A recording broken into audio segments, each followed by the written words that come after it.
We, the social justice NGO non-political organizations, welcome Honorable Shri M.K. Stalin, Chief Minister of Tamil Nadu and President of DMK, and the chief guest of today's national event, Honorable Tejasvi Yadav, RJD opposite leader of Bihar, and Mr. P. Wilson, senior advocate and member of parliament, who is a keynote addressee, Honorable Justice Chagan Chandrakant Bhujbal, Minister, Government of Maharashtra, Honorable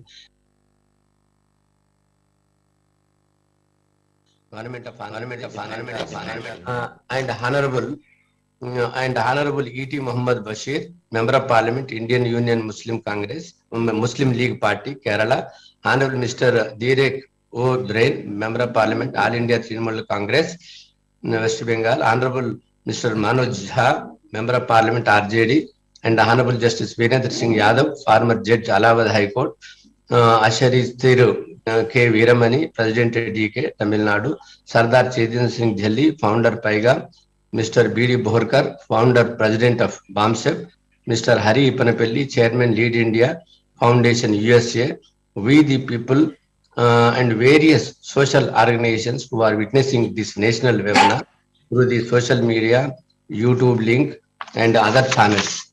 We are meeting for taking forward the struggle for the social justice through the National Joint Program for Social Justice Movement, significantly on this 26th January, the day on which the Constitution of India came into force. We are celebrating the victory for social justice by securing 27% OBC reservations in the state contributed seats to All India quota in medical and dental courses by felicitating Honorable M.K. Stalin, who led the historic struggle and contributed through the political and legal battle. Mr. Wilson, senior advocate and member of parliament, deserves to be appreciated, who worked day and night relentlessly and got the success, gifting it to the DMK chief and also to 60% of the OBC in India. The struggle for 27% reservations to the OBC in All India quota of medical and dental seats contributed by the states started in February in 2015 when Saloni Kumar filed a case.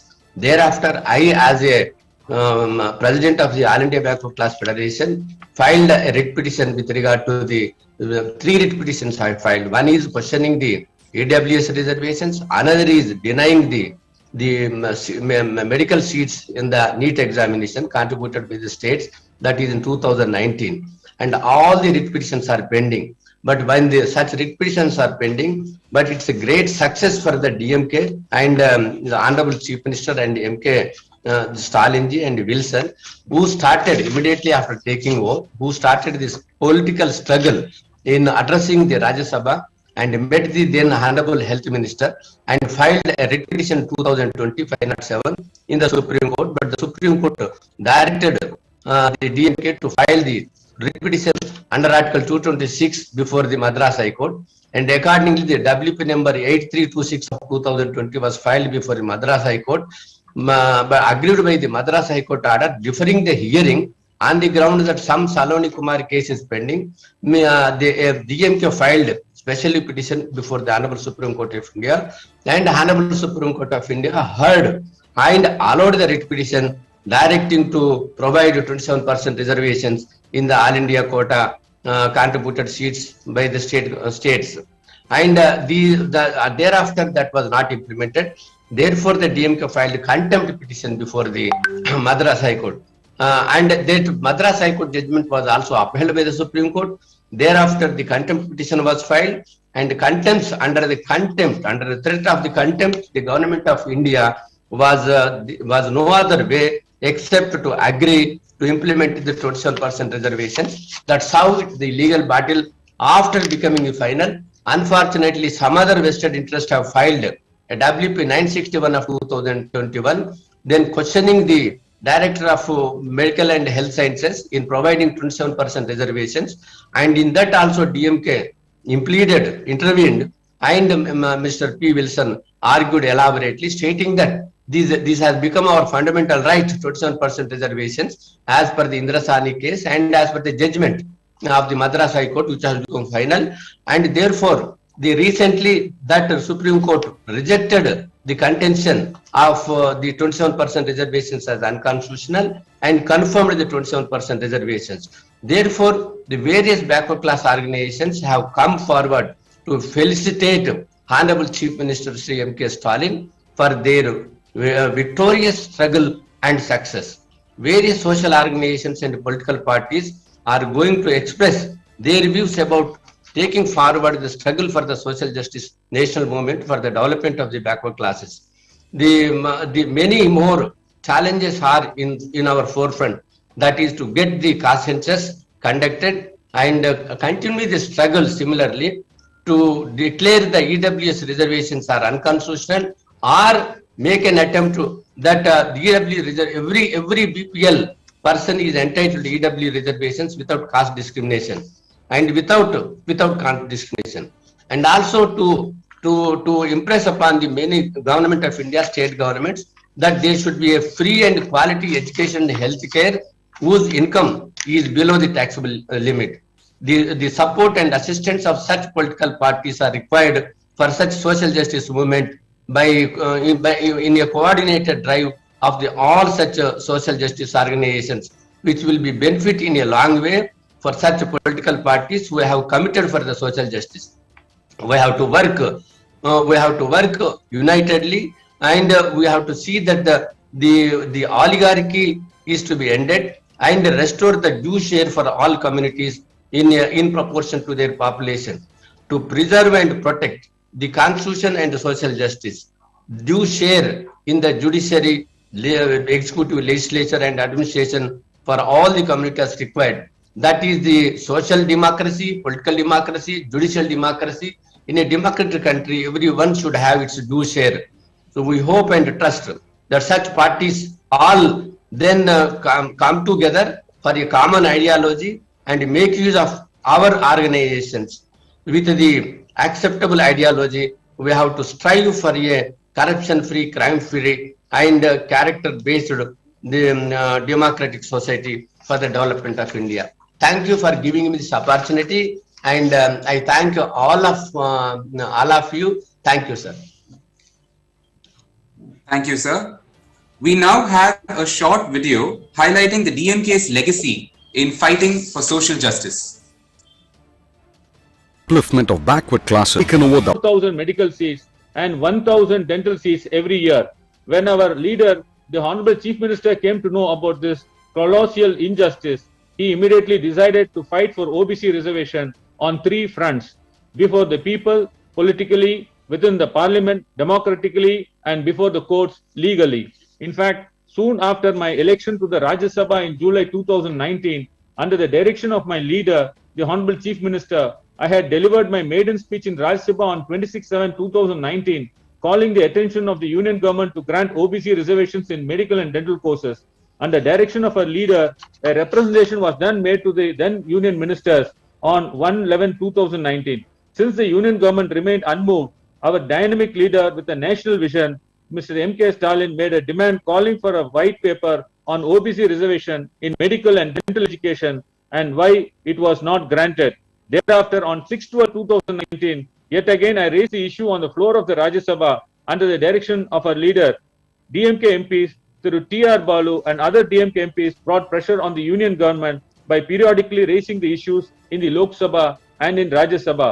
On 6/1/2020, I met and followed up the minister with another representation dated 11/5/2020. Thereafter, 4 months elapsed and the Union government did not act on our representation. Our leader, then the leader of opposition in Tamil Nadu, vociferously condemned the Union government in May 2020 and demanded that the Union government and the suffering to end the suffering of the OBC students in the upcoming academic year's medical admissions. However, the Union government continued to turn a Nelson's eye and staunchly refused to implement the reservations. Therefore, with a view to decide further course of action, the DMK called for an all-party meeting on 31/5/2020 via video call to deliberate upon the further course of action. It was thereafter our leader took the firm decision to approach the courts and wage a legal battle. I was humbled that my leader entrusted this important task to me. The DMK was the first political party to file a public interest litigation before the Honorable Supreme Court seeking OBC reservations in the medical and dental courses. The union government vehemently contested the case after a legal battle and after coming back to the Madras High Court. On 27/7/2020, the Madras High Court passed an order holding that the reservation for OBC candidates is permissible and that there is no legal or a constitutional impediment to extend the reservation for OBC, and directed formation of a 4-member committee to provide the terms of the implementation of such reservation and to grant OBC reservation from the academic year 2021 onwards. What came across as an unpleasant surprise was that even after the 4-member committee formed to implement the reservation pursuant to the directions of Madras High Court, the NEET MDS bulletin that was released in November 2020 by Union government did not provide OBC reservation. Then the DMK took further legal steps by issuing a contempt notice and also filed a contempt petition before the Madras High Court, stating that despite the order of a court, the Union government was staunchly refusing to grant reservations. Only in the DMK contempt petition, the Honorable Madras High Court passed an order on 19/7/2021 directing the Union government to indicate the mode and manner of the implementation of OBC reservations in the admissions to medical and dental courses.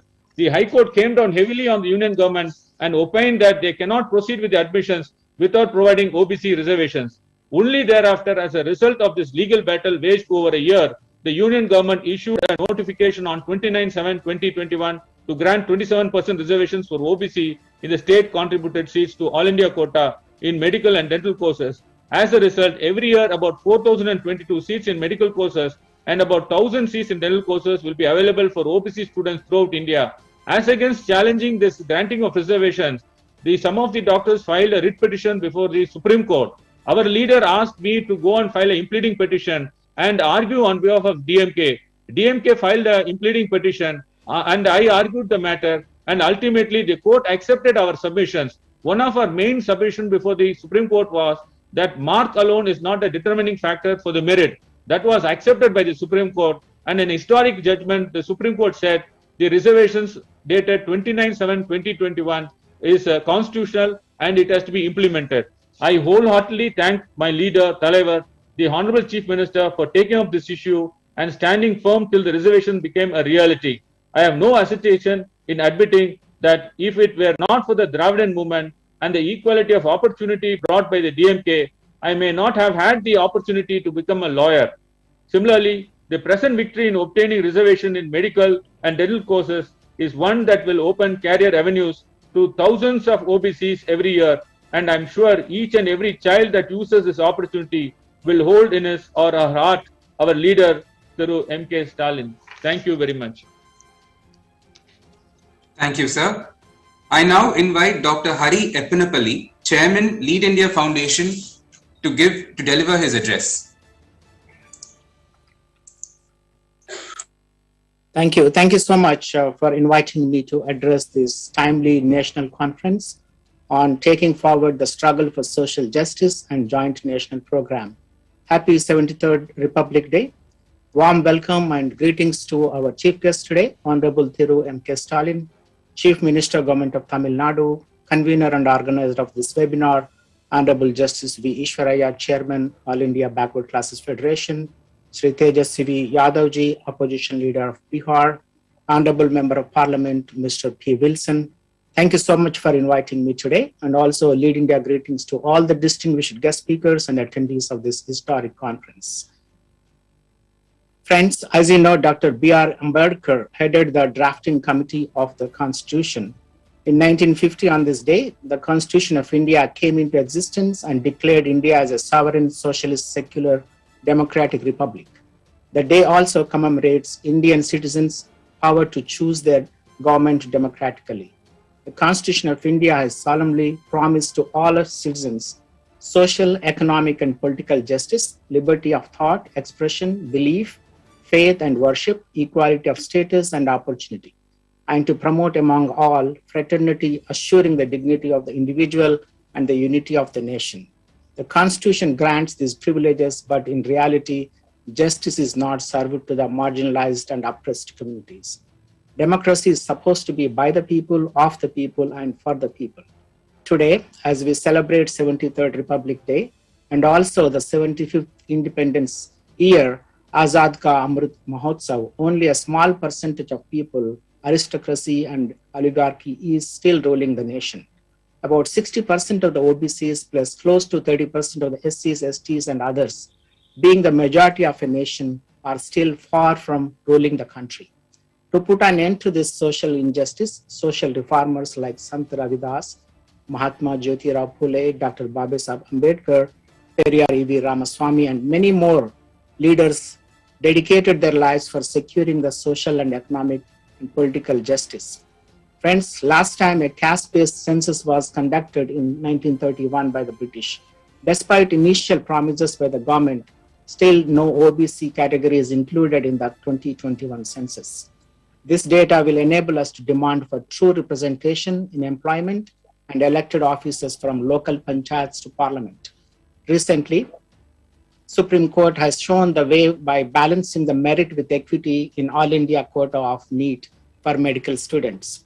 Appreciate the diligent efforts of Honorable Chief Minister Thiru M.K. Stalin and Mr. P. Wilson, Member of Parliament and Senior Advocate, for pursuing this matter seriously and getting it done. This decision will benefit over 1,500 OBC medical students in MBBS and 2,500 OBC students in PG courses, in addition to their regular eligibility. Let me share some examples about the injustice in implementing the reservations in higher offices as well. According to the data compiled by the Ministry of Personnel, Public Grievances and Pensions, of the 89 secretaries in the central government, there are just 3 STs, 1 SC and no OBCs. Of the 93 additional secretaries in various central ministries, just 6 are SCs and 5 are STs, while there are no OBCs of this rank. Among the 275 joint secretaries, 13 are SCs, 9 are STs, and only 19 belong to the OBC category. Just 6.9% against the 27% reservation mandated by the government for these jobs for OBCs. In a recent shuffle of Union Cabinet that includes 27 ministers for OBC, 12 from SC and 8 from ST, as you can see with this, whether you call it electoral politics or something else, but the political parties are hearing our voices and trying to appease the OBCs. Friends, as I conclude my address, social justice means that everyone's human rights are respected and protected. Everyone has an equal opportunity to succeed. The principles of social justice depend on 4 essential things: human rights, access, participation, and equity. Social justice cannot be achieved without these 4 principles. As long as a nation values social justice and remains committed to equality, progress is possible. We have to go a long way to achieve true social justice to the oppressed and marginalized communities. Let's collaborate and work with synergistic organizations to achieve our goals. Let's not rest until we establish a majority-ruled government at the center. As we just celebrated on January 23rd, the 125th birth anniversary of a legendary freedom fighter, Subhash Chandra Bose, let me share his famous quote: "Freedom is not given, it's taken." Let me repeat: freedom is not given, it's taken. On this occasion, I wholeheartedly appreciate and congratulate Honorable Chief Minister Thiru M.K. Stalin for making every effort to protect the interest of OBCs and achieving the historic judgment from the Supreme Court for the medical students.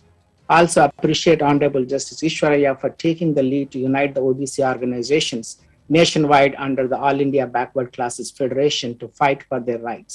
I sincerely request the Honorable Speakers of this national webinar to deliberate on the key issues of the OBCs and also inspire and activate the OBC cadre nationwide to achieve the long-awaited demands. Thank you for giving me this opportunity, Mr. Wilson, and I congratulate on your victory as well for arguing the case in Supreme Court. Please take care and stay safe from COVID-19. Happy Republic Day again. Thank you very much. Thank you, sir. I now invite Mr. B.D. Borkar, the founder BAMSEF, to deliver his address.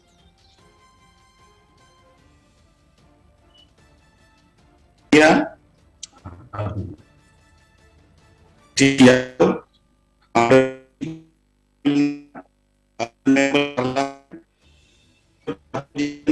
Bihar State and my distinguished speakers and the audience. Sir, with a short time of 5 minutes, I would like to make 4 or 5 points. If I'm not wrong, this webinar is invited for social justice. My point is, can there be a justice without equality? Can there be a justice without liberty?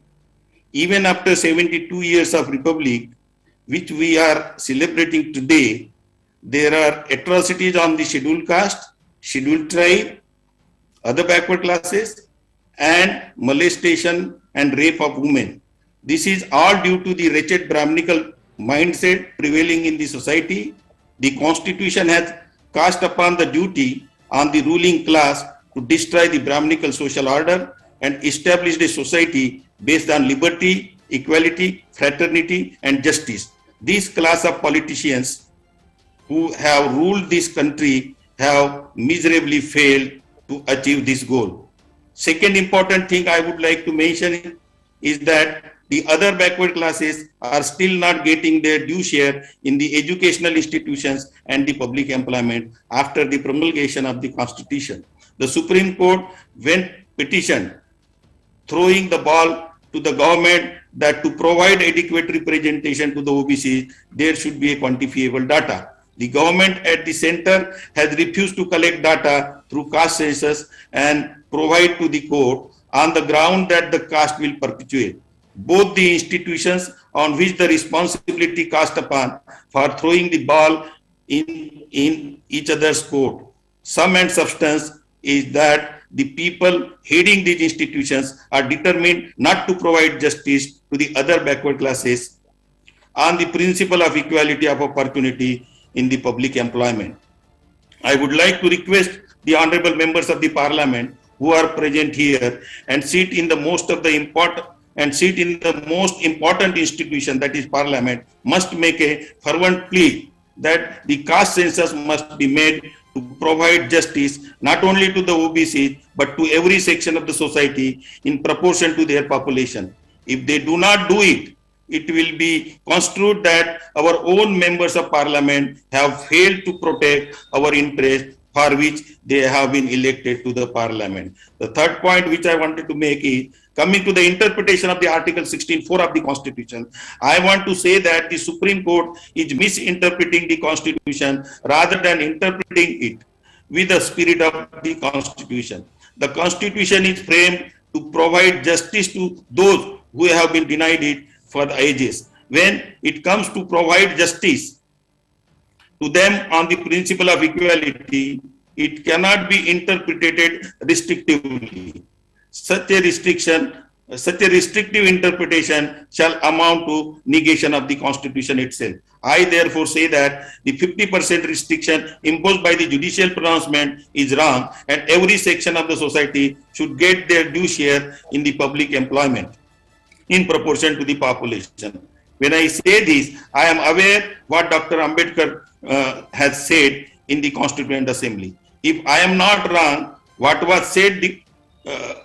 he said, deposing trust in the judiciary, that the judges will be intellectually honest to the Constitution, but it seems that his trust is belied.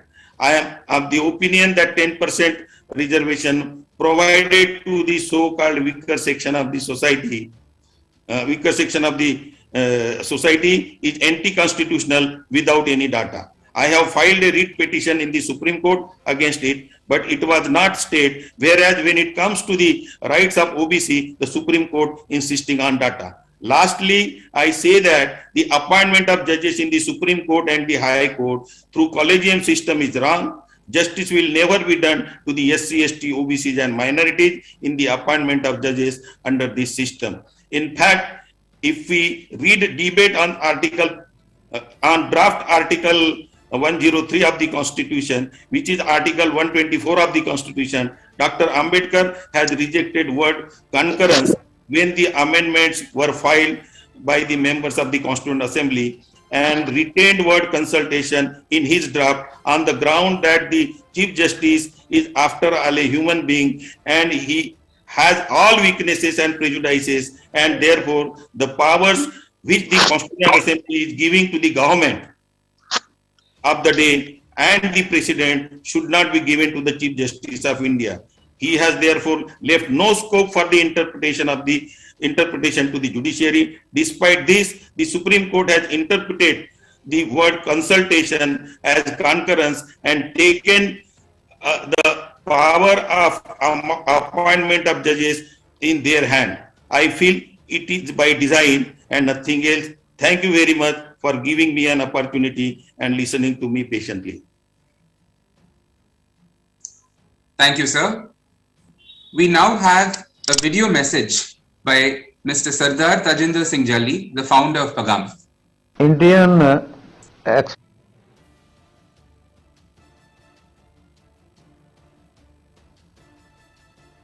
exploited communities, scheduled castes, scheduled tribes, backward classes and minorities, they are having their different identities. They are always recognized through those identities. But a social transformation never happened on the basis of identities. For that purpose, we need a specific ideology. Therefore, if we are to bring about a social transformation, then all these identities must be follower of a definite ideology. Thus, we are to move from identity to ideologies. But whenever we move from ideology to identity, then social change will never occur. Therefore, first in the process of social change, we must wage a war of identity rather than ideology. Once oppressed and exploited group of people transform themselves to a base of identity rather than ideology, they will find themselves much closer to the ideology. In order to fulfill socio-economic agenda, do not follow the policy of moving alone. Make the co-sufferers to realize the necessity. This can be done through the force of organizational machinery. The cadres had been ruled more by the fear of intimidation rather than generosity. Subsidies and soaps had never been the policy of Baba Saheb Ambedkar or Mahatma Phule or Periyar Ramaswamy Naik. But the time of social change is also a time of economic change and generosities. Whereas it is not the time of building flyovers or running bullet trains and big malls only. It is the time to provide work to millions of idle hands also, which is generosity. Where it is time to bring economic reforms, it is utmost important to provide jobs to crores of unemployed laborers who are affected by Corona in a big way. Corona has given a slap on the face of policy planners how our rulers had ignored health facilities in the country. Country's agriculturists and farm laborers have been sitting at Delhi borders and agitating against ill-intentional formulas. India needs reforms in police stations, cultural festivals, labor laws, courtrooms, and in bureaucracy. But for the purpose, a leader of Mahatma Phule, E.V.R. Ramaswamy Naikar, and Baba Sahib Ambedkar's vision, a popular hero of masses, a tawdry personality is required. We do not need policy planners who only sit in tawdry air-conditioned north and south blocks of Lutyens, Delhi. We need those planners who generate money for over 7 lakh villagers in India. We as members and cadres of Paigam know that certain type of reforms are always popular in India. That is on the horizon of religion and varna and caste. But the reforms found in language and idioms of poverty as a product of social injustice and ignorance has to be taken to masses. The dry slogan of WTO, World Bank, GTT policy are dysfunctional in Indian caste-ridden society. Paigam cadres have got the backing of a dedicated and functional organization. They are basically incorruptible minds. They have historic working system of E.V.R. Ramaswamy Naikar, Baba Sahib Dr. Ambedkar, and Mahatma Jyotiba Phule's philosophy as a lighting candle. They have learned, coined and created a whole new language for social, economic and political change. Cadres of Paigam have understood that politicians and participation of scheduled castes, scheduled tribes, other backward classes and minorities in a joint venture in India is a vigil of peace, development and nationalism. Firstly, it is the matter of identity, not ideology. Therefore, when it becomes a matter of ideology, it is a loud vigil of power. No one will dare to obstruct them from that power. Power for the scheduled caste, scheduled tribe, minorities and backward communities of India. Thank you. Indian exploited. I now invite Asiriyar Avargal, President Dravidar Kazhagam Tamil Nadu, to deliver his address. Backward classes and minorities, they are having their different identities. Honorable Chief Minister of Tamil Nadu, who has achieved a historic victory after incessant battle. First of all, let us all congratulate him for the wonderful achievement, historical achievement. And our dear Justice Iswaraya and also the keynote speaker, our eminent advocate, senior advocate, who has voiced our arguments in the Supreme Court and won the case by his wonderful advocacy, and other dignitaries from different parts of Indian subcontinent and other states. First of all, we are here to salute you all. This is a land of Periyar, land of social justice, land of Dravidian heritage, Dravidian legacy, and this land we could be legitimately be proud of calling that we are running a beautiful Dravidian model administration under able and inspiring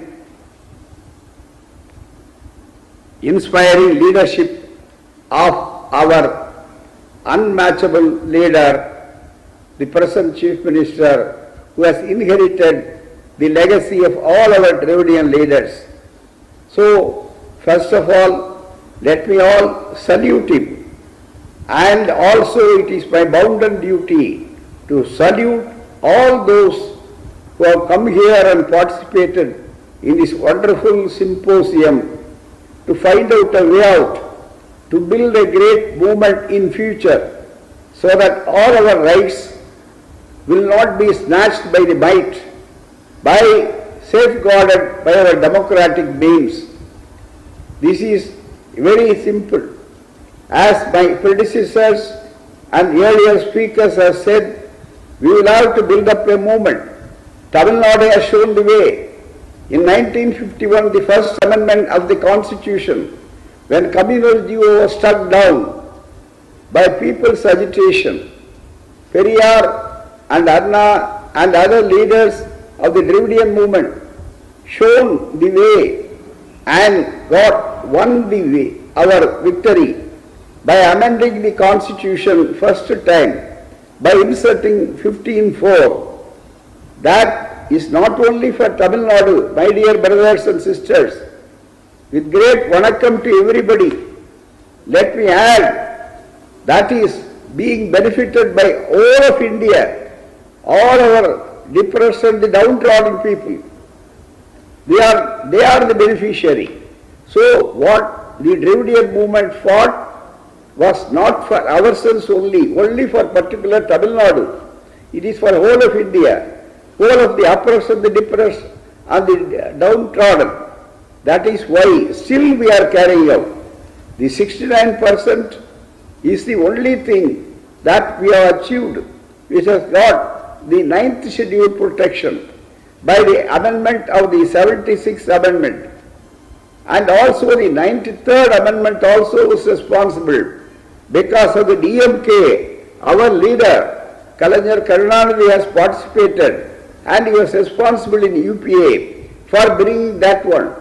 So long as this is concerned, the Tamil Nadu has got a legitimate legacy, and that legacy is being carried out by our great lieutenant, the present fighter of our Chief Minister, who was unparalleled in his fighting, uncompromising in his ideology, unfettered by tiredness. He carries, and so far we are concerned, he is not a politician in the ordinary sense of the word.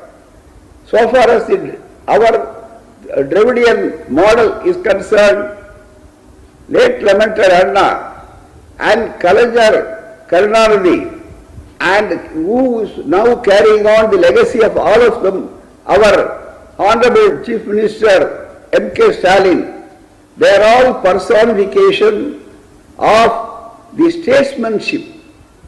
The politician thinks of the next election, whereas the statesman thinks of the next generation.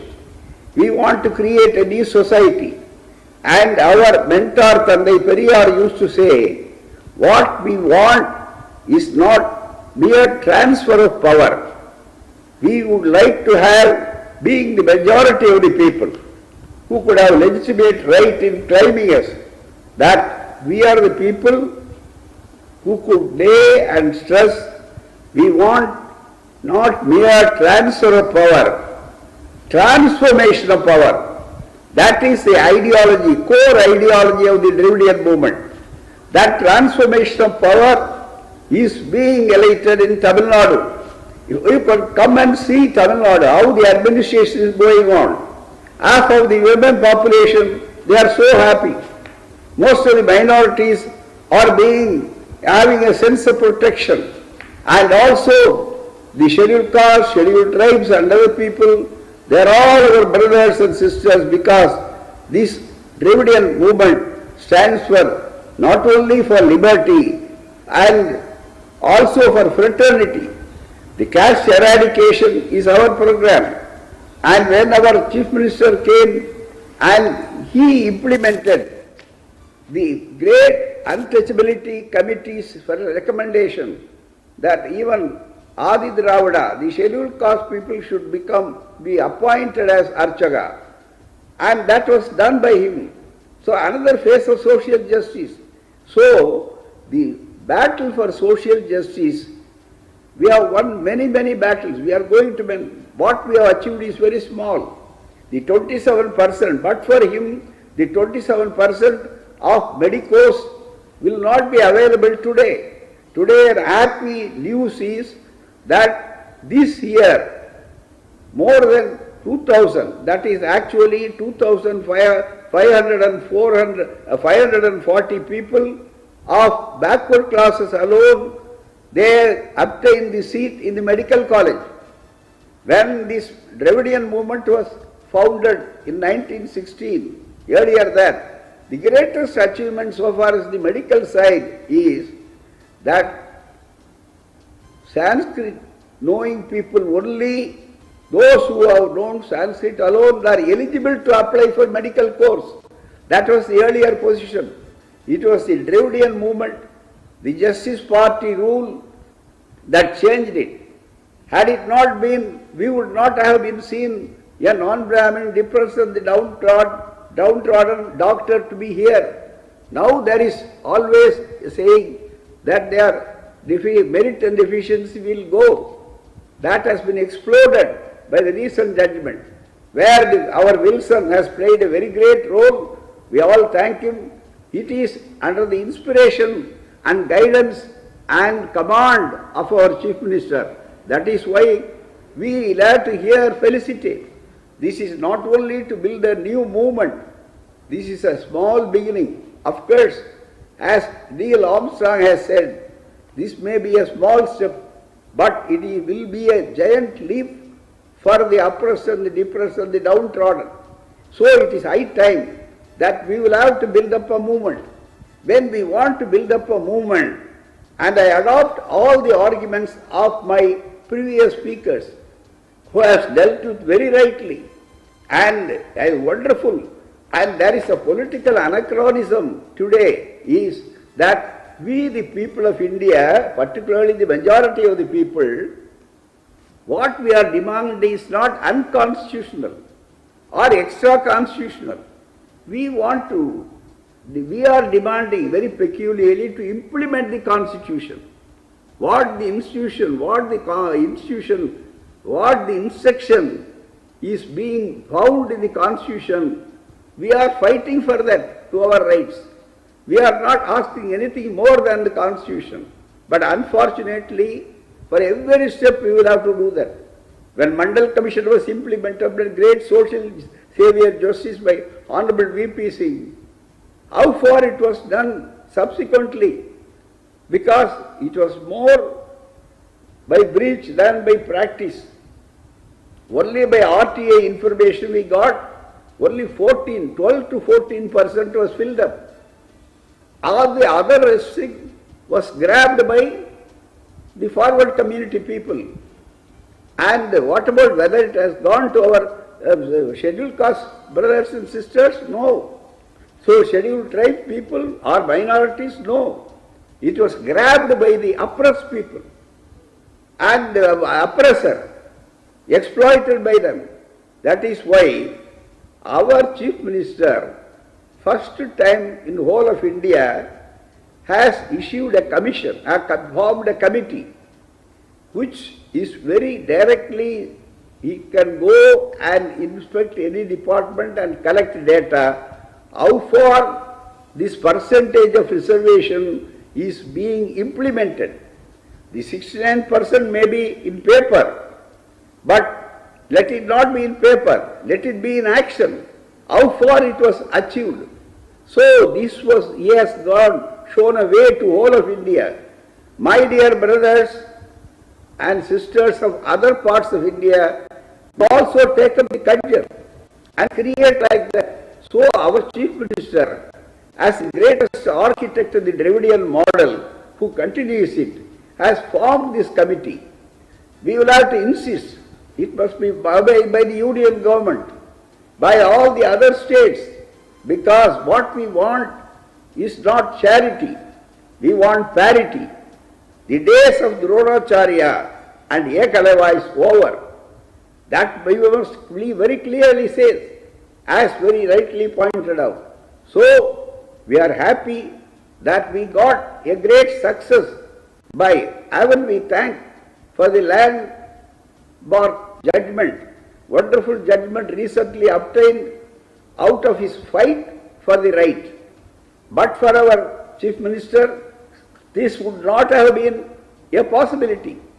Now they are enjoying the fruits, and whether it is a thankless job, so far as Dravidian movement is concerned, we never bother about thanks. It is a thankless job. We carry it as a duty, bounden duty. So it is high time that we will have to build up a movement. What we have achieved is very small. We have won many battles, but we are yet to war the war. What is the war?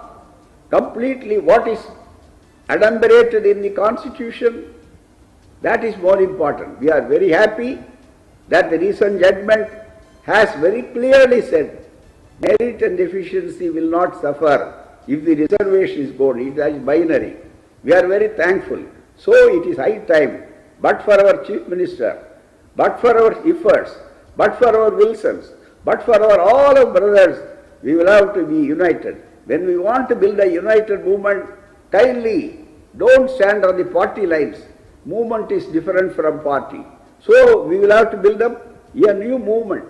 And the leader, very efficient leader, will lead us. Here is a leader. The Dravidian model, the whole of India, because here we are all one and invisible. We will be indivisible. We are one together. Whatever that unites us, we will enlarge it. Whatever that divides us, we will eschew it. We don't want. So he is there to inspire us. Let us take the movement to every nook and corner of India. Let all the brothers and sisters of the oppressed, depressed, downtrodden minorities, let us take the flag of social justice, which is adumbrated in the Constitution, and make it a reality. Thank you very much. Our hearty congratulations for the wonderful organization by inviting. This is a very small step. We will have to go a long way. This is a preliminary step, and we will have to fight. So many Stalins in every state, we will have to fight it. And Dravidian ideology, Dravidian model will have to deliver the new things that deliver the real social justice, because social justice is demanded out of social injustice. So in social injustice, if at all you will be destroyed, social justice, the flag of social justice must be flown high. And the Tamil Nadu, the land of social justice, the land of Periyar, the land of Baba Saheb Ambedkar, the land of Dravidian movement, late Laban Anna, Kalaignar, all personification of now presently Stalin. We will have to carry that movement. Thank you very much. Long live social justice. Let our fight continue. We will never rest our wars. We will continue our fight. We will find a movement, and definitely the war, let me remind once again, we will have to win the war. That must be our aim. That must be our aim. I remind that. Thank you very much. Thank you, sir, for the illuminating address. I now invite our guest of honor, Honorable Mr. E.T. Mohammed Bashir, Member of Parliament and Parliamentary Party Leader, Indian Union Muslim League Party, to deliver his address. Namaste to everybody, and my heartiest Republic Day greeting to all. Most respected M.K. Stalin, the wonderful Chief Minister of Tamil Nadu, and dignitaries like Mr. Justice Ishreya, my learned friend Sri Wilson MP, and other dignitaries. I have immense pleasure in participating in this webinar. The first thing is that this is to honor Shri M.K. Stalin, our Chief Minister, who have made wonderful result as far as this social justice is concerned. He and his party, they made wonderful contribution towards achieving the target of this reservation. And it was as said by others, it was a historical struggle they made politically and legally. I humbly and wholeheartedly congratulate Sri Stalin and his party and their effort for achieving this great goal. I do not hesitate to say that Mr. Stalin has proved that he is capable and dynamic leader for ensuring social justice in the country. I believe that he can be projected as an icon in this topic. On behalf of IOML and myself, I express our heartiest congratulations to Mr. Stalin and his Tamil Nadu government. IOML is really proud of having association with DMK regime in Tamil Nadu. I also wish to state that IOML have always made a very strong stand for the protection of the reservation when we were in power in the state of Kerala, and we have made tremendous contribution in the parliament also on this subject. I wholeheartedly congratulate and wish Shri Stalin to continue his noble work on this subject. When we are discussing this thing, we have to think loudly on this subject in a wide concept. See, we all know that we are all talking about the affirmative actions. What exactly is the affirmative action? A detailed discussion is needed on that, but considering the time frame, I don't want to take much of the time. One thing I would tell you that political parties will have to play a pivotal role in this. In this case also, I wish to quote a topic from Mr. Stalin's recent speech.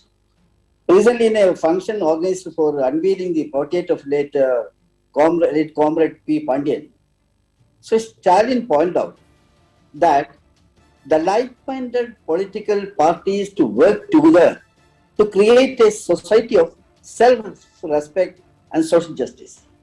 He reminded us that ours is not a political alliance, it is an ideology-based alliance, and of course, such an alliance will have a common goal to march forward. I underline that. That can be taken as the crux of the subject which you are going today. As far as possible, the unity is the need of the hour. Unfortunately, the downtrodden section, the marginalized section, they are not keeping the spirit of the unity. Unfortunately, they are divided like anything. Now, we have to realize what exactly is happening in this country now, especially in the contemporary political situation. The present government is doing what? They are engineering on how to curb the constitutional right of the OBC, minorities, SCSTs. We all know that government's plan and actions, I don't want to elaborate that. They are doing all kind of injustice to the marginalized section. They are widening the gap of inequality. We all know that. We are all proud of our constitution. My former speakers, they were all saying about that. I don't want to elaborate it. Whether it is in the case of Article 14, 15, 16, 17, 19, 20, 21, 39, 45, 46, 243 and 330. All these things. There are many other topics also.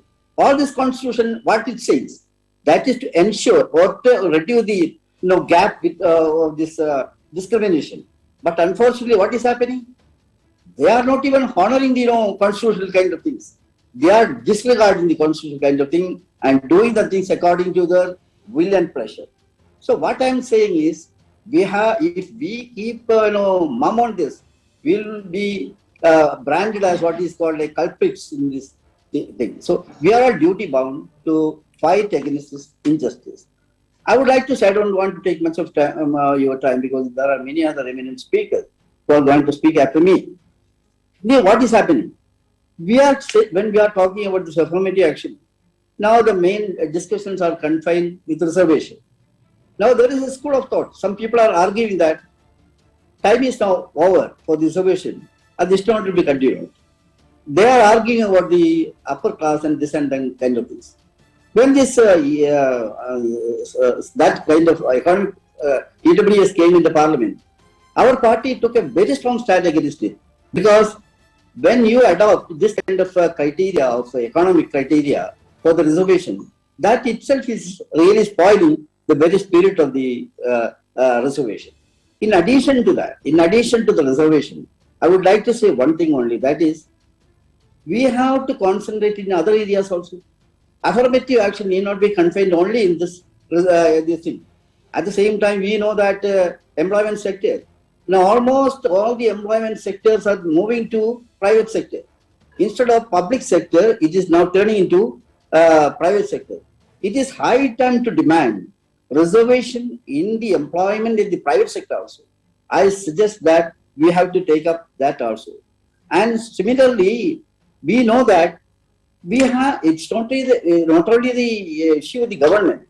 We ourselves should take initiative to ensure social justice. As political parties, we can play many important roles in this. Similarly, community-based effort, that also can be done. Involvement of NGOs, that's a bit for us. Utilizing their service also, we must be able to know the things. Effective intervention of fourth estate, media, of course. I don't want to say much about that. Whether it is fourth estate or the latest ones, fifth estate, print media or electronic media or social media, they will have to cooperate with this. Because whenever there is a denial of justice, when social justice is not adhering to, I suggest and I even appeal to the media also to take a pivotal role in this. So, environmental creation, budding generation should realize the consequences of denial of the social justice. For that also, I feel that kind of environmental environmental creation is also very much required in this. With these few words, I don't want to take much of your time anyhow. I'm really proud of participating in the discussion. We know Mr. Stalin and his team is doing wonderful work in this. Let us hope for the best. Let us expect, let us see that they will have much more and more leadership to this noble cause. In these few words, I conclude. Thank you very much. Thank you, sir. I now invite our guest of honor, Shri Manoj Kumar Jha, Honorable Member of Parliament, Rashtriya Janata Dal Party, to deliver his address. Thank you so much. I hope I am audible. Yes, sir. Yes, sir. Yeah. Please proceed. I wish to first congratulate Honorable CM of Tamil Nadu, Stalin ji, my friend Wilson ji, and my leader, Tejasvi Yadav ji.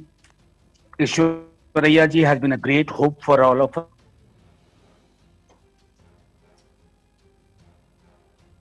My Canadians. Today is our Republic Day, 73rd Republic Day. I congratulate all of us sitting here and to the entire nation on behalf of me and my party, Rashtriya Janata Dal. So I would again salute our leader, Karpuri ji, because the Dravidian movement has been a great source of inspiration for us in Bihar. My own president, Lalu Prasad Yadav ji, and my leader, Tejasvi Yadav ji. Why I say this, that because each time we make intervention in parliament, we have, and I must tell you that right through last 3 years, 3.5 years, when I was sent by my party in the parliament, the greatest support on all issues of social justice has been from Dravida Munnetra Kargam. I can never forget that on a day when my party, me and my leader Tejasvi ji, we spoke that how should we make an argument on this important and critical juncture of our political history. I think the greatest support, I repeat, came from DMK, because our argument was on this, a very basic argument, that what is the evidence?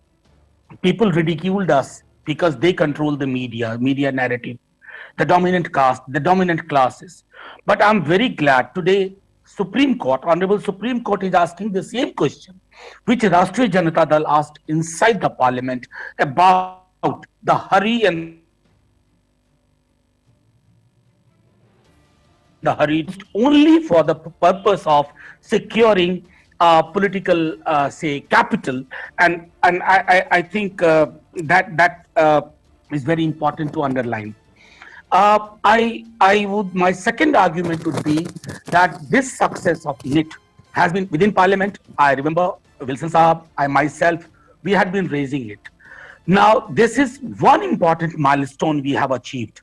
But as my leader, Tejasvi ji has been very consistent about the most important milestone, which remains elusive for all of us. It's not only about the OBCs, it's about the very idea of the nation. It's about the very idea of the freedom. It's about the very idea of equality, because these are the words you cannot look at it remaining on the first page of Indian Constitution, that is the life. For that, the most important thing, which Tejasvi ji took lead within Bihar Assembly, and the entire Assembly passed the resolution, including the reluctant Bharatiya Janata Party. Now, that caste-based census, and we have been providing very ordinary, everyday kind of argument that in order to make intervention, we must know who stands where, who is getting what, who is missing on large number of components and parameters, why certain communities and people remain at the bottom of the ladder.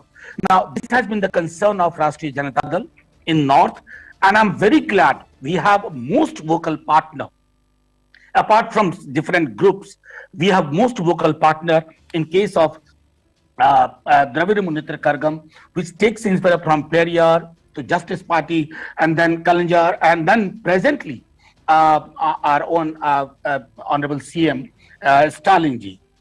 Now, I'll just close the argument by saying that we need to collaborate further, and the collaboration must come from the fact that parties like Dravid Munnetra Kazhagam and Rashtriya Janata Dal, people like Stalin ji and Tejasvi Prasad Yadav ji, we must collaborate on an everyday basis and make sure that we don't have to hold these seminars and webinars anymore. It has to be people's struggle, as somebody said, on the field, a political struggle inside the parliament, a legislative struggle inside the court, a legal struggle. Now, these struggles are not in either I or version. These struggles are the sum total of what we need at this critical juncture of our history, as we remember the 75th year of our independence as well. And this independence has to be meant a true independence. This Republic Day has to be meant as a genuine Republic Day, what Baba Sahib Bhimrao Ambedkar had warned us in 1949, that political democracy shall remain stale and meaningless if it is not translated in everyday lived reality of social democracy. And there we need such partnerships, such collaborations between political parties like Rashtriya Janata Dal and other political parties in the North. And as I said, and I repeat, the beacon of hope, Dravid Munnetra Kazhagam. And I once again thank everybody who has invited me here. I thank my party for putting me in parliament, where I am a small voice for the concerns of social justice. Jai Bhim, Jai Hind. Thank you, sir. I now invite our guest of honor, Honorable Mr. Derek O'Brien, Member of Parliament and Parliamentary Party Leader in the Rajya Sabha for the All India Trinamool Congress, to deliver his address.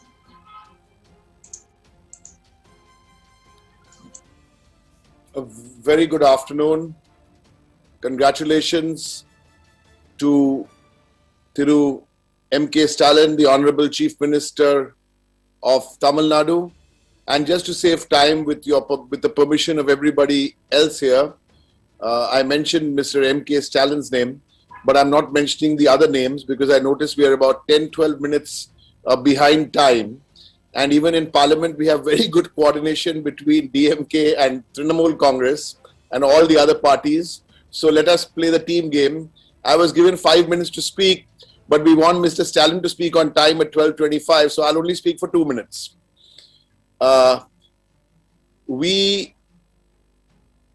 My colleague Manoj spoke just before me, and then Mr. Wilson spoke before that. Well, I can tell you, the DMK, led by Mr. Stalin, the All India Trinamool Congress, led by Mamata Banerjee, we have, if Manoj's party is the RJD, I only wish all parties could coordinate like us. We don't have any egos. We are very clear as to what the focus is. And congratulations, Mr. Stalin, to you and your entire team, because I know and I remember how difficult it is these days to raise any issue in Parliament, because the government don't want to raise any issues, because the problem is that they don't want to be accountable to the people. So when you don't want to be accountable to the people, the first thing you do is stall Parliament. So I always maintain the opposition doesn't stall Parliament, the government stalls Parliament, because if Parliament doesn't run, then they are not accountable to the people.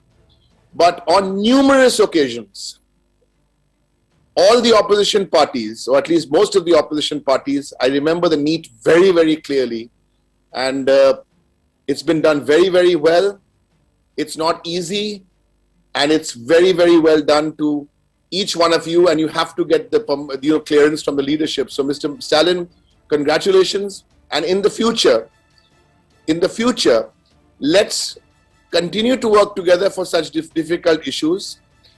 I'm not going to be a spoiled sport, but I will make a point here that I wish Mr. Wilson, and you're my friend, so I can tell you this as a friend, I wish, because we are all going to fight very hard for the women's reservation bill, again, inside Parliament, outside Parliament, and on the streets. Mr. Wilson, perhaps you should have invited one lady onto this panel, but next time. So once again, congratulations. I'm delighted to be here, and greetings from Mamata Di and the DMK, the Trinamool, and all of us like-minded parties. You can be rest assured we will work together for any issue, because sometimes politics is secondary, the movement is primary. Thank you and good afternoon. Thank you, sir. I now invite our guest of honor, Honorable Dr. Audi Malappu Suresh, the Minister for Education, Government of Andhra Pradesh, to deliver his address.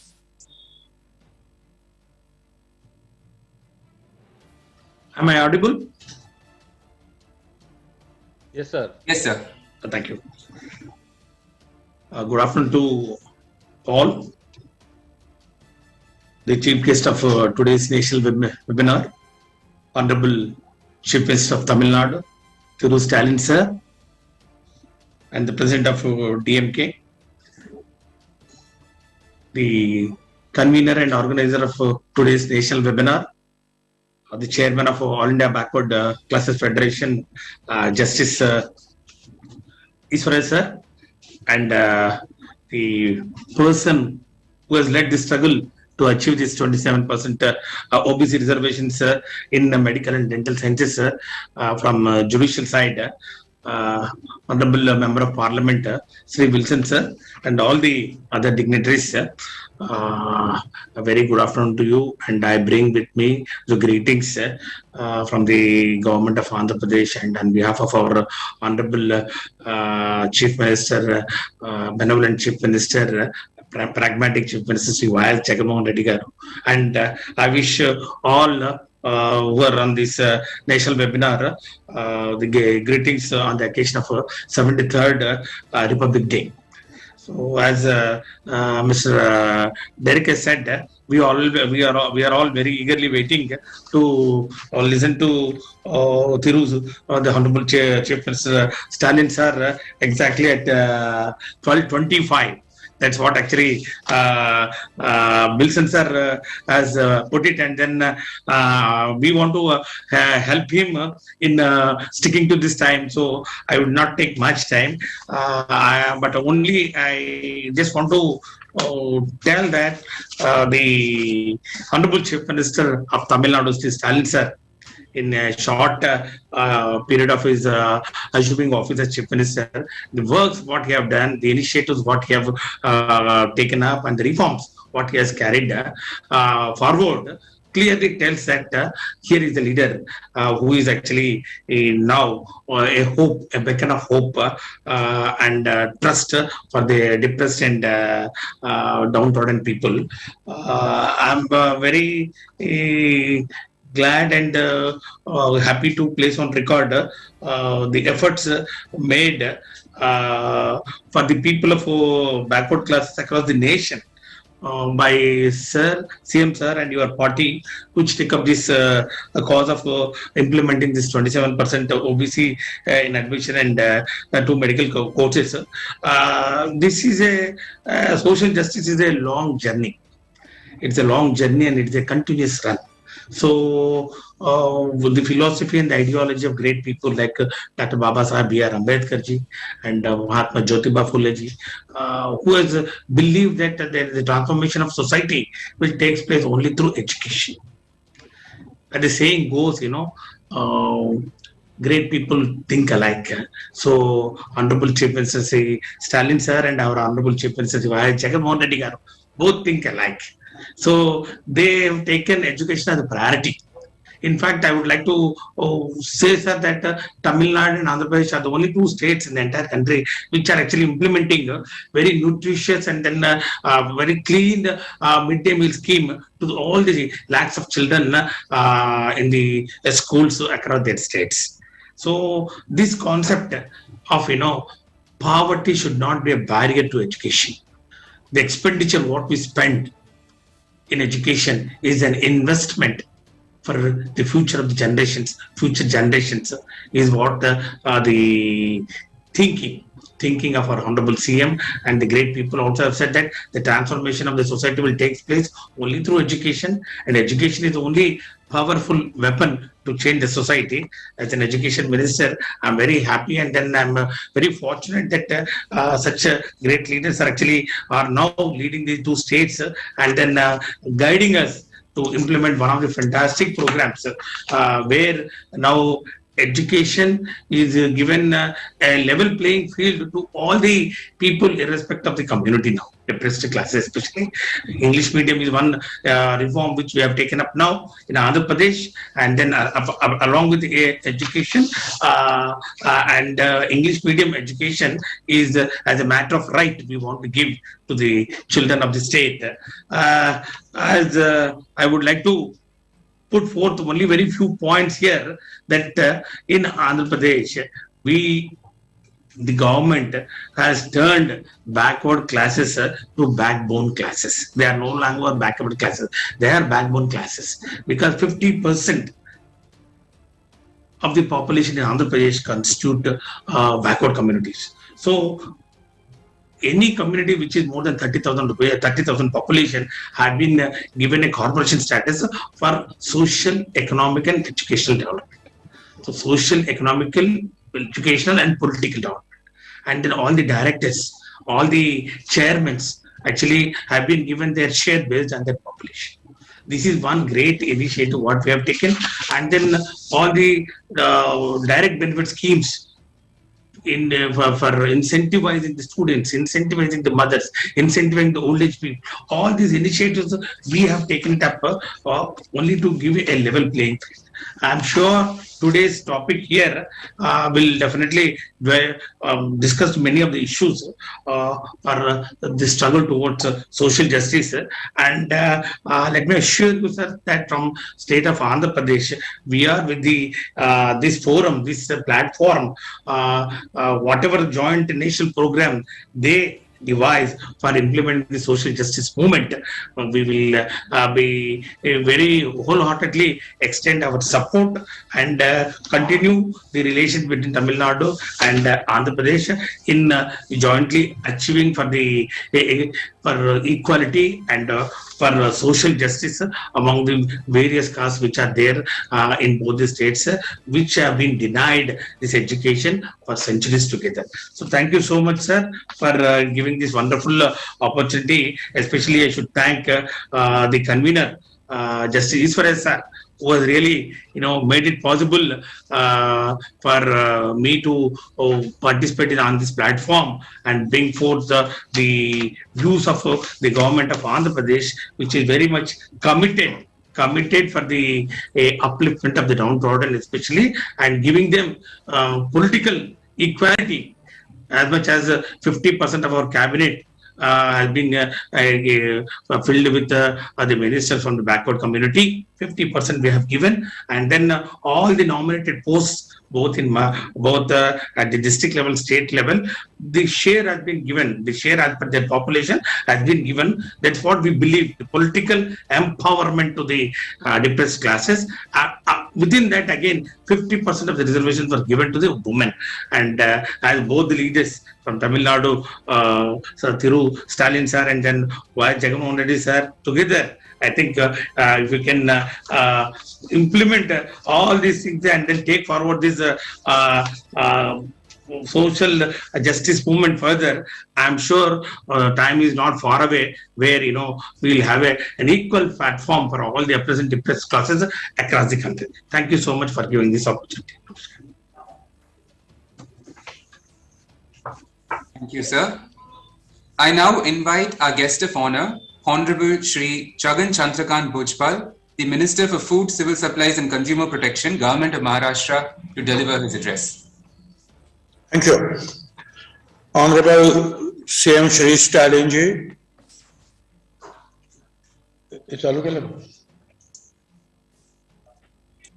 All distinguished guests, today is Republic Day of our nation. On this occasion, I congratulate all of you. I'm very happy to hear several leaders' views on OBC backward class people's problems, and happy that they are trying their level best, fighting tooth and nail to get the justice for them. I'm also honored and delighted to be a part of this event, which is organized by many backward classes organizations. I congratulate DMK President and Tamil Nadu Chief Minister Honorable M.K. Stalin ji for his victory in Supreme Court on OBC medical reservations. The Union government decision to provide a 27% reservation for OBC in all India quota for undergraduate and postgraduate medical and dental courses is a victory of all of you. It's a significant victory for all the people and OBCs in India connected to social justice. This is a crucial phase in the history of social justice. By considering the welfare of the backward class of the country, DMK presented the side of this matter in the Supreme Court and argued about this initiative and won. You fought a legal battle in Madras High Court and Supreme Court, and the OBC class had a great day. Honorable Stalin ji, you consistently fought for the OBC community in the Supreme Court in this regard. You played a significant role in getting a 27% reservation to the OBC community in medical and dental admissions. Mahatma Jyotirao Phule, Savitribai Phule, Dr. Baba Saheb Ambedkar, Periyar Swamiji, Anna, they all devoted their whole life for upliftment of the backward class. Stalin ji, your father, Lord Karunanidhi ji, also spent whole life and fought for the backward class to get justice. Following his footsteps, you are also serving the backward classes and working very hard for them. We must also thank our friend, senior Advocate Wilson, who is fighting in the Supreme Court for OBC reservations. He has consistently raised the issue, be it in Madras High Court or in the Supreme Court. He has stood by the case firmly in the court. We are all fighting a court battle for the Supreme Court stay on the OBC reservations in Panchayat Raj. In last March 21, Supreme Court has said that without triple test, said in the Krishnamurthy case, you cannot implement the OBC reservation in Panchayat Raj elections. It's okay to keep it under 50%. It's easy, okay, we agree with that. But they said that you collect the empirical data of your OBCs and prove. Now how to prove? The census is altogether a responsibility of the central government. Now in Maharashtra, some elections of the Panchayat Samiti already held without the reservation of OBCs. And in the coming February and March, Mumbai Municipal Corporation, big corporations and the district bodies elections are there. We are very much worried what is going to happen, whether they are going to get OBC reservation or not. Advocate Wilson is also appeared in Supreme Court for this cause on behalf of our Mahatma Phule Samta Parishad. His argument has given us some relief in the last hearing. So I am confident that the reservation of OBCs in Panchayat Raj will be soon restored. OBC reservation has been disrupted in all Panchayat Raj institutions. And who is responsible for this? I am of the opinion that some of the people in this country are trying to bring Manuwad in this country again. They don't want to give education to the backward class people. They don't want to give the jobs. They don't want that OBC people should come in the power. They want Manuwad in this country. After cancelling the OBC reservation in Panchayat Raj institutions, we immediately made several lawyers, leaders in Delhi and began to fight good battles on behalf of the Akhil Bharatiya Mahatma Phule Samta Parishad. As I said, senior advocate, under your guidance, Mr. P. Wilson filed an intervention petition. We met many leaders in Delhi and Maharashtra and discussed the matter. We demanded empirical data from the central to save the OBC reservation in the court. However, the suspension of the OBC reservation was not lifted due to the non-cooperation of central government. The government of Maharashtra is fighting judicially political battles in the same manner the way Honorable Stalin ji, you and your all associates are fighting. Maharashtra government is of the opinion that there should not be any Panchayat Raj election without OBC reservations. In that regard, we made petition in the Supreme Court. The reason for placing all this in front of you today is that we have fought for the OBC reservation and will continue to do so. Not giving representation to such large community would be the biggest injustice. Stalin ji, you are a ray of hope for all of us, for whole OBC community in the country. We all are with you in this crusade. May God bless you full strength to lead OBC in this country. We are all with you in this cause. God bless you. Thank you very much.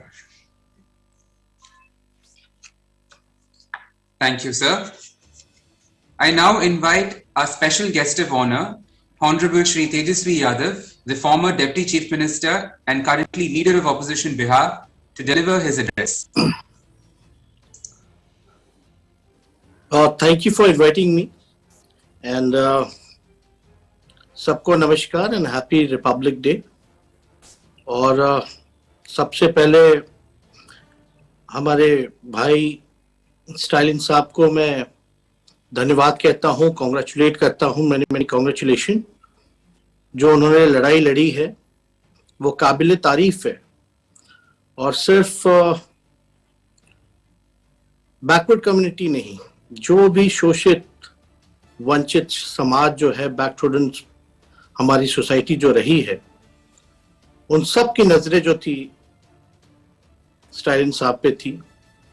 और DMK party और RJD same social vision रखती है, चाहे करुणानिधि जी हों, लालू प्रसाद जी हों, हमारे लोहिया जी हों या कर्पूरी ठाकुर जी। लगातार पिछड़ों के लिए उन्होंने लड़ाई लड़ी। जो भी शोषित वंचित समाज, जिनको समाज में मुख्य धारा में लाने से रोका जाता था, उन सब को जो है हमारे नेताओं ने, जिनका नाम हमने लिया, उनकी आवाज बने। चाहे मंडल कमीशन रहा हो, नीट का मामला हो, जो हम लोग समान विचारधारा रखते हैं हमारी पार्टी, सभी लोगों ने सदन से सड़क तक लड़ाई लड़ी। लेकिन आज चिंता का विषय यह है कि जो लोग मौजूदा सरकार में हैं वो संविधान विरोधी हैं, वो आरक्षण विरोधी हैं। साफ बात है कि जो मौजूदा सरकार वो हमारे संविधान पे विश्वास ना रखते हुए वो बंच ऑफ थॉट्स की बात करती है। बाबा अंबेडकर की नहीं, बल्कि बाबा गोवलकर की बात करती है। और आरएसएस का एजेंडा जो है पूरे देश में धीरे धीरे लागू किया जा रहा है।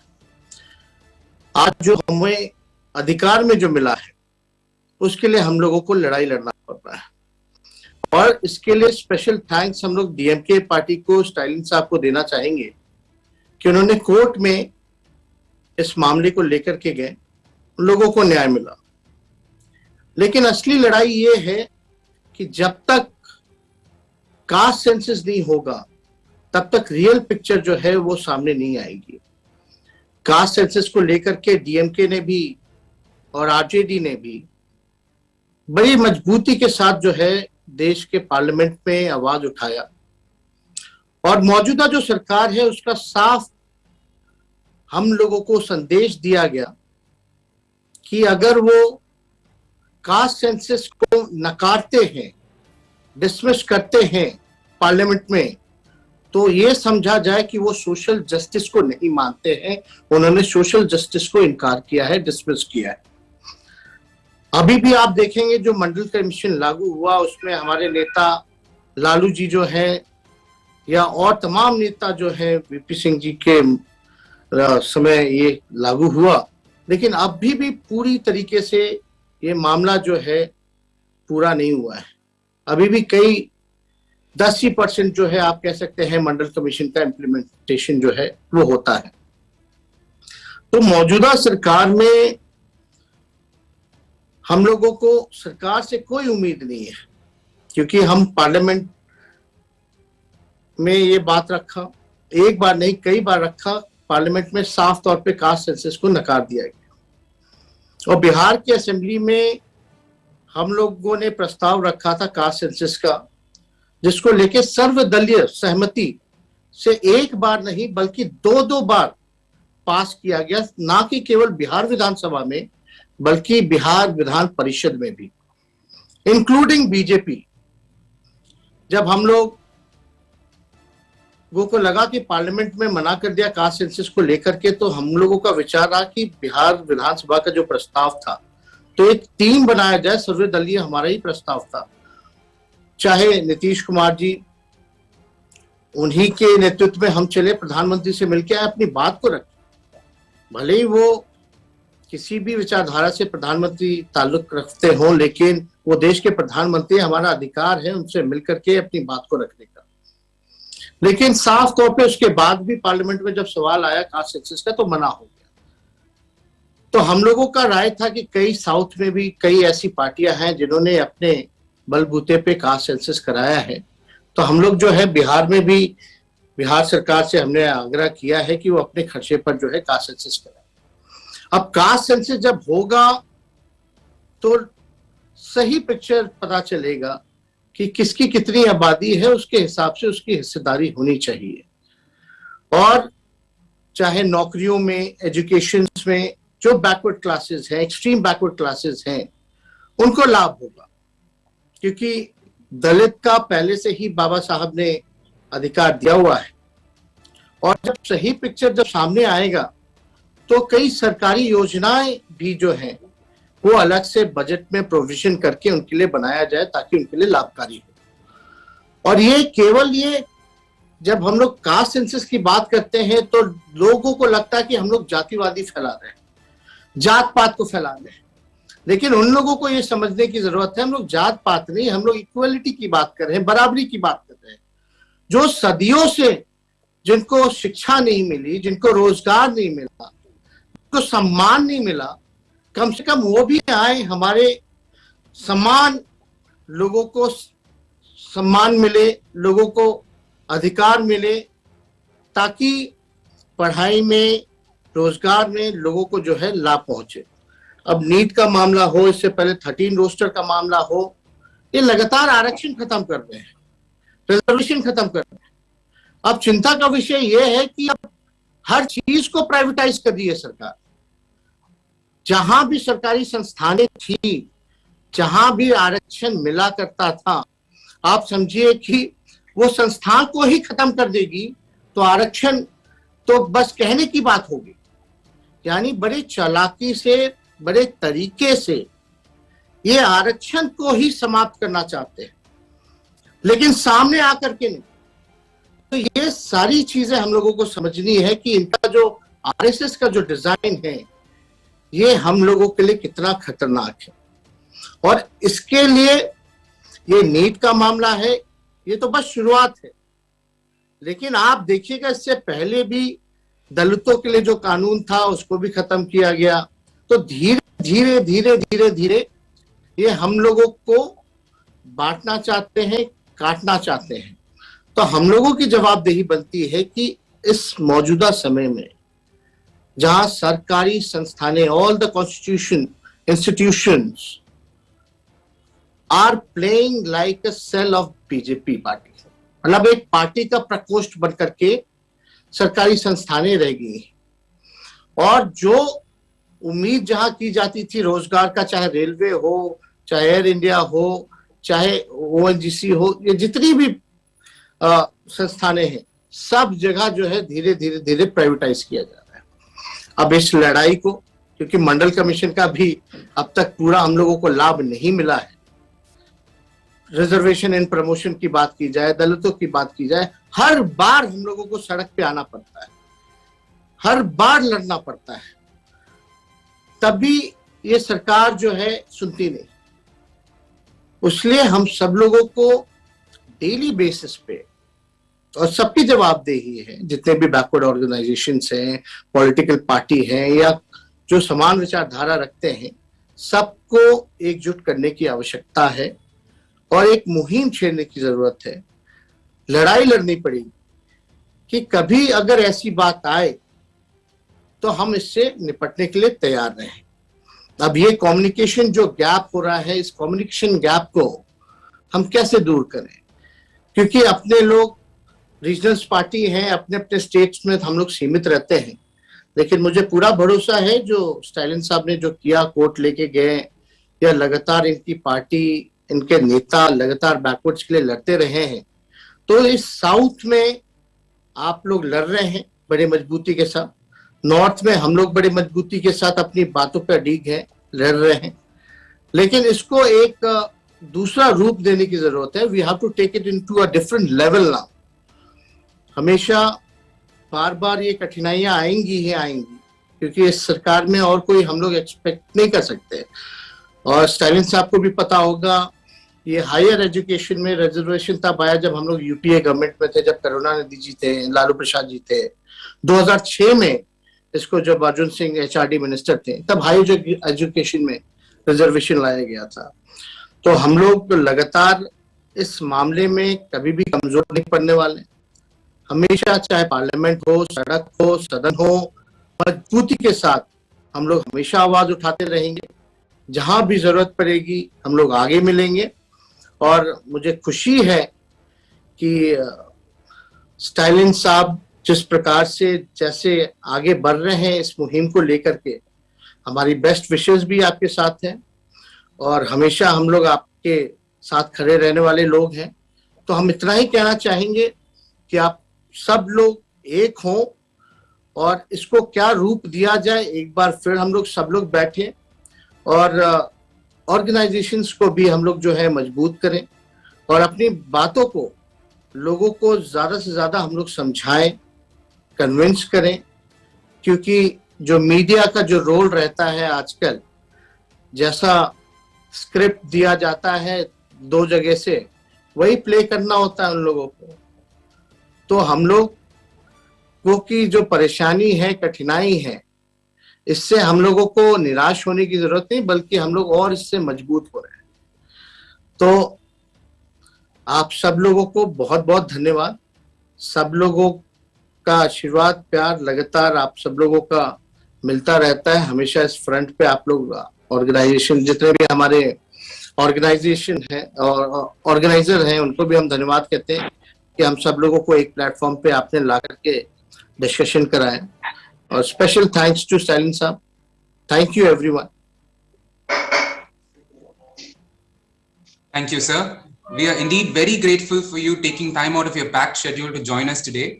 I now have the pleasure and honor of inviting our chief guest for the afternoon, the Honorable Chief Minister of Tamil Nadu and President of the Dravida Munnetra Kazhagam, to deliver the presidential address.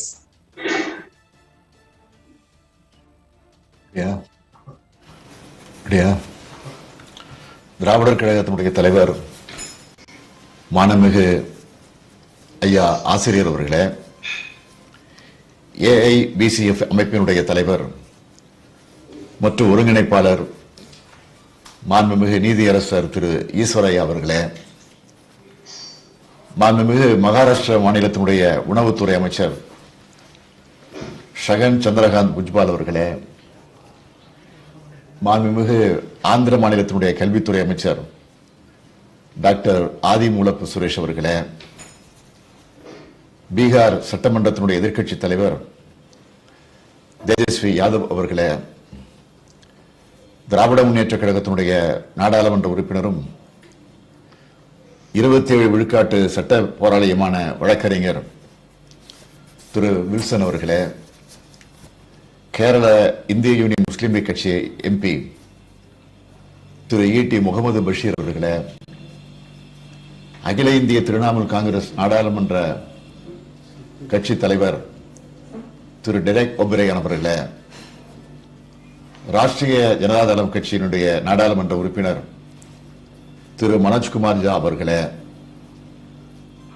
Allahabad உயர்நீதிமன்றத்தினுடைய முன்னாள் நீதியரசர் திரு வீரேந்திர சிங் யாதவ் அவர்களே, PAGAM நிறுவனத்தினுடைய திரு சர்தார் தேஜிந்தர் சிங் ஜல்லி அவர்களே, BMCEF அதனுடைய நிறுவனர் திரு PT போர்க்கர் அவர்களே, lead India அறக்கட்டளையினுடைய தலைவர் டாக்டர் ஹரி எப்பனப்பள்ளி அவர்களே, சமூக நீதிகளை பற்றுக்கொண்டு இந்தியா முழுவதும் செயல்பட்டு வரக்கூடிய செயல்பாட்டாளர்களே, மனித உரிமையினுடைய ஆர்வலர்களே, வழக்கறிஞர்களே, அனைவருக்கும் என்னுடைய அன்பான வணக்கம். வரலாற்று சிறப்புமிக்க நாள் இது. சமூக நீதி வரலாற்றிலே பொன்னெழுத்துக்களால் பொறிக்கத்தக்க வேண்டிய நாள் இந்த நாள். சமூக நீதி அடித்தளமாக கொண்ட ஒரு அகில இந்திய கூட்டமாக இந்த கூட்டம் காணொலி காட்சி மூலமாக நடைபெற்றுக் கொண்டிருக்கிறது. நம்முடைய மாண்புமிகு ஆசிரியர் அவர்கள் இங்கே பேசுகிற போது ஒன்றை குறிப்பிட்டு சொன்னார். திராவிட இயக்கம் பாராட்டை எதிர்பார்க்கவில்லை, இது திராவிட இயக்கத்தினுடைய கடமை என்று சொன்னார். ஆக அதை நானும் வழிமொழிவதற்கு கடமைப்பட்டிருக்கிறேன். இதனை பாராட்டு விழாவாக நான் கருதாமல் அடுத்த கட்ட சமூக நீதி உரிமையை பாதுகாக்க எடுக்கக்கூடிய நடவடிக்கை கூட்டமாகவே நான் இதை கருதுகிறேன். காணொலி வாயிலாக இந்த கூட்டம் நடந்தாலும் கண்கொள்ளா காட்சியாக இது அமைந்திருக்கிறது. இப்போ என்னுடைய வருத்தம் எல்லாம் இதை காண்பதற்கு தந்தை பெரியாரும் பேரறிஞர் அண்ணாவும் நம்முடைய முத்தமிழறிஞர் கலைஞரும் இல்லையே என்பது மட்டும்தான் வருத்தமாக இருக்கிறது. இந்தியா முழுவதும் சமூக நீதி பேரியக்கம் பரவ வேண்டும் என்று அவர்கள் மூவரும் தங்கள் வாழ்நாள் முழுவதும் உழைத்தார்கள். அந்த உழைப்பு வீண் போகவில்லை. இந்திய வரைபடத்தின் கிழக்கும் மேற்கும் வடக்கும் தெற்கும் என பல்வேறு மாநிலங்களை சார்ந்தவர்கள் இந்த காணொலி வாயிலாக இன்றைக்கு இணைந்திருக்கிறோம். சரியாக சொல்ல வேண்டும் என்று சொன்னால் நம்மை எல்லாம் இணைத்தது சமூக நீதி என்ற கருத்தியல் தான். திராவிட இயக்கம் போட்ட விதை தமிழ்நாட்டில் மட்டுமல்ல, இந்தியா முழுவதும் முளைக்க தொடங்கி இருக்கிறது. அதன் அறுவடையைத்தான் இப்பொழுது நாம் பார்க்கிறோம். அகில இந்திய பிற்படுத்தப்பட்டோர் கூட்டமைப்பு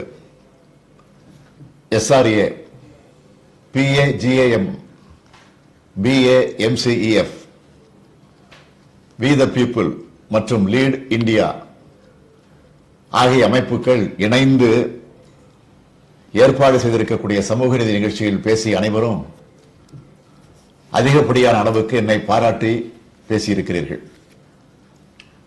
இந்த பாராட்டுக்கள், புகழுரைகள் அனைத்தும் திராவிட முன்னேற்ற கழகத்தினுடைய கோடிக்கணக்கான தொண்டர்களுக்கு இதை நான் சமர்ப்பிக்க விரும்புகிறேன். தொண்டர்களின் பலத்தால், அவர்கள் நித்தமும் அளித்து வரக்கூடிய ஊக்கத்தால் தான் இந்த இளையோனால் இத்தகைய சாதனைகளுக்கு முடிந்தளவு பங்களிப்பு செலுத்த முடிகிறது. தொடர்ச்சியான போராட்டத்தின் மூலமாக சமூக நீதிக்கான வெற்றியை அடைந்துள்ளோம். இதர பிற்படுத்தப்பட்ட பிரிவினருக்கான 27 விழுக்காடு இடஒதுக்கீட்டினை அனைத்து இந்திய மருத்துவக் கல்லூரிகளிலும் பெற்றிருப்பதன் மூலமாக சமூக நீதி வரலாற்றில் மாபெரும் சாதனை நிகழ்த்தப்பட்டிருக்கிறது. இந்த சாதனை என்பது சாதாரணமாக கிடைத்துவிடவில்லை. மக்கள் மன்றத்திலும், நாடாளுமன்றத்திலும், சட்டமன்றத்திலும், நீதிமன்றத்திலும் நடத்திய போராட்டங்களின் மூலமாக இந்த சாதனையை நாம் பெற்றிருக்கிறோம். இந்த போராட்டத்தில் திராவிட முன்னேற்ற கழகம் மகத்தான பங்களிப்பு செய்துள்ளது என்பதை தலைநிமிர்ந்து சொல்வதை நான் பெருமையாக நினைக்கிறேன். சமூக நீதி என்பது திராவிட இயக்கம் இந்த நாட்டுக்கு கொடுத்த மிக முக்கியமான கொடையாகும். சமூக நீதி என்பது அனைத்து சமூகங்களையும் உள்ளடக்கிய வளர்ச்சியாகும். அனைத்து சமூகத்திற்கான இடஒதுக்கீட்டு 1921ஆம் ஆண்டே வழங்கியது நீதி கட்சியினுடைய ஆட்சி.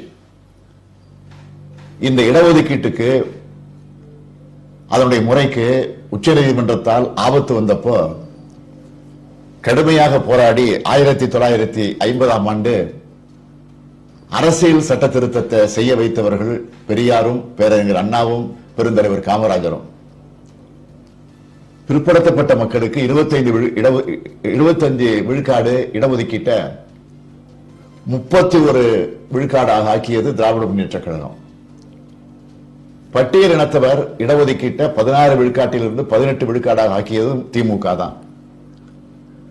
இந்த 18 விழுக்காட்டில் பழங்குடியினரும் இருந்தார்கள். அவர்களுக்கு தனியாக 1 விழுக்காடு வழங்கி முழுமையாக 18 பட்டியலினத்தவருக்கு கிடைக்க வழி செஞ்சு இன்றைய 69 விழுக்காட்டை கொண்டு வந்தது திமுக.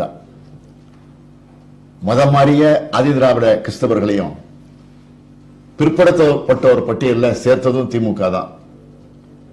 மிகவும் பிற்படுத்தப்பட்ட 107 சாதியினருக்கு தனியாக 20 விழுக்காடாக பிரிச்சு மிக பிற்படுத்தப்பட்டோர் என பெயரிட்டு ஒதுக்கீடு வழங்கியது திமுக. அருந்ததியருக்கு 3 விழுக்காடு உள் ஒதுக்கீடு வழங்கியது திமுக. இஸ்லாமியருக்கு 3.5 விழுக்காடு உள் ஒதுக்கீடு வழங்கியது திமுக. மண்டல் ஆணையத்தின் பரிந்துரைப்படி ஒன்றிய அரசு பணிகள்ல இதர பிற்படுத்தப்பட்டோருக்கு 27 விழுக்காடு இடஒதுக்கீட்டுக்கு பிரதமர் VP சிங் மூலமாக வலியுறுத்தி அதையும் பெற்றோம். அனைத்து சாதியினரும் அர்ச்சகராகலாம் என்ற சட்டம் நிறைவேற்றியது திமுக. இதுதான் திராவிட முன்னேற்றக் கழகம். சமூக நீதி கருத்தியலுக்கு செய்த மாபெரும் பங்களிப்பாகும். இதனுடைய தொடர்ச்சியாக 27 விழுக்காடு இடஒதுக்கீட்ட மருத்துவ படிப்புகள்ல வழங்க வலியுறுத்தி போராடினோம். இப்ப பெற்று தந்திருக்கிறோம். அகில இந்திய அளவில் இதர பிற்படுத்தப்பட்டோருக்கான இடஒதுக்கீடு வழங்க வேண்டும் என்று நம்முடைய முத்தமிழர் கலைஞர் அவர்கள் தொடர்ந்து வலியுறுத்தி வந்தார்கள். ஒன்றிய ஆட்சியாளர்களும் தொடர்ந்து எடுத்துச் சொல்லி வந்தார்கள். திராவிட முன்னேற்ற கழகத்துடைய தேர்தல் அறிக்கையில எப்போதும் இடம்பெறும் கொள்கையாக அது அமைந்திருந்தது. 2019 ஆண்டு முதல் இதற்கான முனைப்புகளை அதிகமாக எடுத்தோம். நம்முடைய கழகத்தின் நாடாளுமன்ற மேலவை உறுப்பினர் மூத்த வழக்கறிஞர் வில்சன் அவர்கள் தன்னுடைய சொந்த வழக்கை போல இதனை அவர் நடத்தினார். இன்னும் வெளிப்படையா சொல்லணும்னா அவரை வழக்கறிஞர் என்று சொல்வதை விட சமூக நீதி போராளியாகவே இதில் அவர் செயல்பட்டார். MBBS OBC இடஒதுக்கீடு குறித்த வெள்ளை அறிக்கை வெளியிடுமாறு 2019 ஆண்டு பிரதமருக்கு நான் கோரிக்கை வச்சேன். நாடாளுமன்ற மக்களவை மாநிலங்களவையில திமுக உறுப்பினர்கள் இது குறித்து கேள்வியை எழுப்பி இருக்கிறாங்க. மருத்துவம் மற்றும் பல் மருத்துவ இடங்கள்ல OBC இடஒதுக்கீடு தொடர்பாக ஒன்றிய சுகாதாரத்துறை அமைச்சர் அந்த அமைச்சரை நம்முடைய கழக MP வில்சன் அவர்கள் நேரடியாக போய் சந்திச்சு கடிதம் கொடுத்து வலியுறுத்தி இருக்கிறார். ஆனால் ஒன்றிய அரசு சரியான பதிலை சொல்லாத காரணத்தினால நான் ஒன்றிய அரசுக்கு கண்டனம் தெரிவித்தேன். இவர்களிடம் சும்மா கேட்டா கிடைக்காது என்ற காரணத்தால தான் 2020 ஆண்டு மே மாதம் உச்சநீதிமன்றத்தில் திராவிட முன்னேற்ற கழகத்தின் சார்பில் வழக்க தாக்கல் செஞ்சோம். அனைத்து கட்சி கூட்டத்தை நடத்தணும். திமுக போட்ட வழக்க உச்சநீதிமன்றத்தில் போட சொன்னார்கள். அப்போது ஒன்றிய அரசு மனம் இறங்கி வரல. சலோனிகுமாரி வழக்கை காரணமாக காட்டினாங்க. அந்த வழக்கு முடிந்தால்தான் முடிவெடுக்க முடியும் அப்படின்னு சாக்குப்போக்கு சொன்னாங்க. திமுக போட்ட வழக்கு வேறு, சலோனிகுமாரி வழக்கு வேறு என்று உச்சநீதிமன்றம் தீர்ப்பளித்தது. இதர பிற்படுத்தப்பட்ட வகுப்பினருக்கான இடஒதுக்கீடு வழங்கியாக வேண்டும் என்று சென்னை உயர்நீதிமன்றம் தீர்ப்பளித்தது. 2021 2022 ஆண்டிலிருந்து வழங்க வேண்டும் என்று உத்தரவும் போட்டுச்சு. இதுதான் மிகப்பெரிய வெற்றியாகும். ஆனாலும் இதனை ஒன்றிய அரசு வழங்காத காரணத்தினால சென்னை உயர்நீதிமன்றத்தில் திமுக சார்பில் நீதிமன்ற அவமதிப்பு மனு தாக்கல் செய்யப்பட்டுச்சு. முறையாக செயல்படுத்துங்கள் என்று உச்சநீதிமன்றம் உத்தரவிட்டுச்சு. 26/7/2021 அன்றுதான் இந்தியாவினுடைய சொலிசிட்டர் ஜெனரல் அவர்கள் நீதிமன்ற உத்தரவுகளுக்கு இணங்குவதாக சொல்லி உறுதி அளித்திருக்கிறார். ஏதோ பாஜக அரசு தான் இதர பிற்படுத்தப்பட்ட வகுப்பினருக்கு இடஒதுக்கீட்டு உரிமையை தூக்கி கொடுத்தது போல சில பரப்புரை செஞ்சுக்கிட்டு இருக்கிறாங்க. அவர்களுக்கு நடந்த உண்மை எதுவும் தெரியாது. 2020 ஆண்டு மே மாதம் உச்சநீதிமன்றத்தில் திமுக வழக்கு போட்டுச்சு. 2021 ஆண்டு ஜூலை மாதம் தான் பாஜக அரசு இதனை ஒப்புக்கொண்டது. இந்த உண்மைகளை அவர்கள் மறக்கலாம், ஆனால் மறைக்க முடியாது. இது ஏதோ ஒரு வழக்கின் வெற்றி அல்ல, பிற்படுத்தப்பட்ட ஒடுக்கப்பட்ட இனத்தினுடைய வெற்றியாகும். இதோடு நம்முடைய பணி முடிந்துவிடவில்லை. சமூக நீதி என்பது சமூக சமத்துவமாகும். அது கல்வியில், வேலை வாய்ப்பில் மட்டுமல்ல, அனைத்து இடங்களிலும் உருவாக்கப்பட வேண்டும். எங்கெல்லாம் அநீதி இருக்கிறதோ அங்கெல்லாம் நீதியை நிலைநாட்ட வேண்டும் என்று உலக பொருளாதார மேத அமர்த்தியா சென் சொல்லி இருக்கிறார். அத்தகைய நீதியை உருவாக்கவே திராவிட இயக்கம் பாடுபட்டுக் கொண்டிருக்கிறது. இரத்த பேதம் இல்ல, பால் பேதம் இல்லை என்பதை திராவிட இயக்கத்தினுடைய அடிப்படை லட்சியமாகும். சமூக நீதியும் பெண்ணுரிமையும் தான் தலையாய லட்சியமாகும். இந்த மகத்தான கொள்கையை தமிழகத்தில் மட்டுமல்ல, இந்தியா முழுமைக்கும் கொண்டு சேர்க்கக்கூடிய பணியை நாங்கள் தொடங்க இருக்கிறோம். I am planning to launch an All India Federation for Social Justice soon.